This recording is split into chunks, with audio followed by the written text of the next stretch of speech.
ওয়াকাযালিকা জাআলনা লিকুল্লিন নাবিয়্যিন আদুওয়াম মিনাল মুজরিমিন।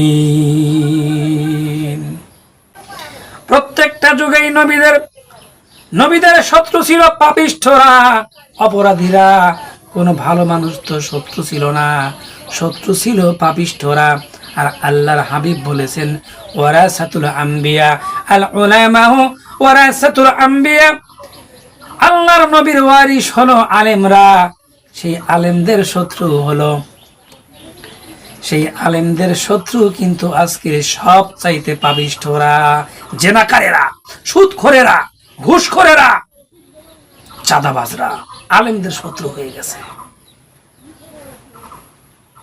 আল্লাহ রাব্বুল আলামিন প্রমাণ করে দিচ্ছেন, যুগে যুগে নবীদের শত্রু ছিল পাপিষ্ঠরা, আর নবীর ওয়ারিস আলেমদের শত্রুরাও হয়েছে পাপিষ্ঠরা।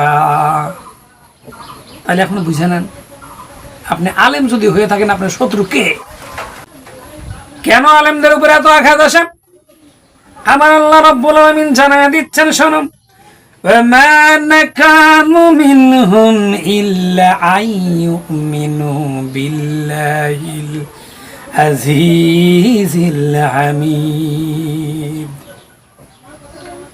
আলেমরা এই জন্য মার খায়, এই জন্য তাদের উপরে প্রহার আসে, আঘাত আসে, কারণ তারা এই জমিন যার আইন চলবে তার, এই কথাটা বলে।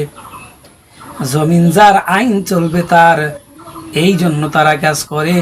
দিনকে আল্লাহর জমিনে আল্লাহর দিনকে প্রতিষ্ঠা করতে চায়, এই জন্যই আলেমরা মার খায়।